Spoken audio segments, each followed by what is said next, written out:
Okay, so today we're going deep on a really, really, really disturbing trend. Yeah. And that's those revenge on society crimes that we've been seeing more and more of in China. Hmm.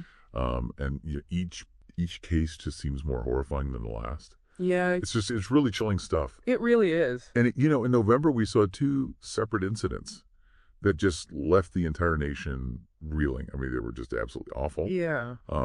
The first one involved a man named Fan Wukak, Right. and he was consumed with this rage over a divorce settlement. Hmm. And he ended up driving his car right into a crowd of people in Zhuhai. Oh my gosh. And he killed 35 people and injured 43 more. Oh wow. And what's even crazier is that this all happened right on the eve of like a major aviation exhibition. So you can imagine just the chaos. Yeah. And then like around the same time in Wuxi, Yeah. we had this vocational school student named Xu Jiejin, and he was, super frustrated with his academic and job prospects. I mean, it's just completely like at the end of his rope. Yeah. And he went on this stabbing rampage, just awful. Oh my God. And ended up killing 8 people and injuring 17 others. Awful. And both of these guys, they were both executed on January 20th, 2025, Right. under the Chinese legal system. And the thing is, these aren't just isolated incidents. Right. We've seen other similar cases in recent months. And even President Xi Jinping has called for preventative measures to try to put a stop to these attacks. Right. So it's clear that this is a serious problem. It is. And it's something that we need to understand better. Yeah, I mean, you're absolutely right. These tragedies are unfortunately a growing trend in China. Right. And this term revenge on society, I mean, that's really what makes these crimes so chilling. It is. Because, the perpetrators, they aren't going after specific people they have beef with or anything like that. Instead, they're lashing out at society as a whole. Right. They're attacking random people who just happen to be in the wrong place at the wrong time. Right. It's like they're saying, society failed me, so now I'm going to take it out on anyone and everyone. Exactly. And that's what makes it so terrifying, is it feels like anyone could be a target. It does. It does. Mm-hmm. So, we've got to ask, like, what's driving this wave of anger and despair? Right. China's economic miracles lifted millions of people out of poverty, but is there kind of a dark side to all that progress? Yeah. I mean, that's the question, isn't it? Yeah. There's definitely a complex interplay of factors at work here. Right.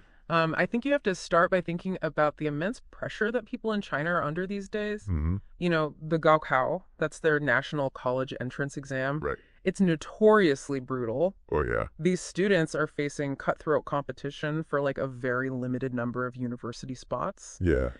And the pressure to succeed academically and land a good job, it's just immense. Yeah. And even after you land a job, it's not like you can just relax. No, not at all. The work culture in China, it's demanding. Incredibly demanding. With crazy long hours Yeah. and constant pressure to perform. Yeah, you're constantly being pushed to do more, to be better.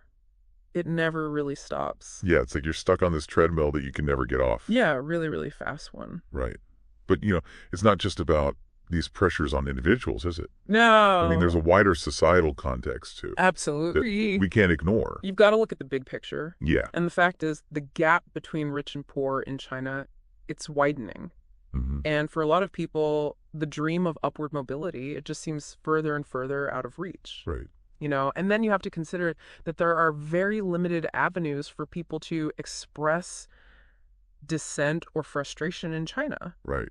So you put all of that together, the intense pressure, the lack of opportunity, the inability to speak out, and you get this really dangerous cocktail of despair and resentment. It's like a recipe for disaster. It really is. Right. And so we have this pressure cooker environment, Right. and then we see these horrific acts of violence. Yeah. And then the government's response is, swift and severe. Right. China leads the world in executions, although they do keep the exact numbers a secret. Right. It's hard to get a clear picture of the full extent of it. It is. It is. But it's definitely a lot. Yeah. So this brings us to, the whole debate surrounding capital punishment. Yeah, that's a big one. Does the death penalty actually deter these kinds of crimes? Yeah. I mean, that's the million-dollar question, isn't it? It is. Some people argue that, yeah, it does. Mm-hmm. They say that it provides a sense of justice and closure for the victims' families. Right. And that it serves as this powerful deterrent, like, don't even think about doing this because you'll end up dead. Right. But then you have the people who are against it, Right. who say that it's cruel and irreversible, and that it doesn't really address the underlying social and psychological factors that are driving these people to commit these acts in the first place. It's a tough question for sure. It really is. There's no easy answer. And, it's interesting because President Xi has called for these preventative measures. Yeah. Which suggests that even the government recognizes that executions alone aren't the solution. Right. I mean, you can't just punish your way out of this problem. Yeah. You have to address the root causes. You have to look at those societal pressures, the lack of mental health, support the economic anxieties. It's complicated. It is. So this raises some really challenging questions. Yeah. Like how can China create a more balanced and supportive society? How can they foster a culture where people feel heard and have avenues to express their frustrations in a constructive way? Yeah. How can mental health resources be made more accessible and less stigmatized? It's a whole system that needs to be looked at. It is. Yeah. And these are questions that a lot of societies are grappling with, not just China. That's true. This isn't just a China problem. Right. These are global issues. Yeah. So, what about us, the listeners? Yeah. I mean, what can we take away from all of this? Well, I think, these cases, they should make us all pause and reflect on the pressures and anxieties that we face in our own lives and in our own communities. Right. They really underscore the importance of mental health awareness and support. Yeah. The need for social safety nets and the responsibility that we all share in creating a more just and compassionate world. Yeah, it's a sobering reminder for sure. It is. So today, we've explored the human cost of these attacks, the complex social factors that are at play, and the whole debate surrounding the responses to these crimes. Right. But here's a final thought for you to consider. Okay. Could these pressures and these kinds of extreme reactions emerge in other societies that are facing similar challenges? That's a really good question. It is something to think about. Yeah. It is. And something that deserves further exploration. I agree.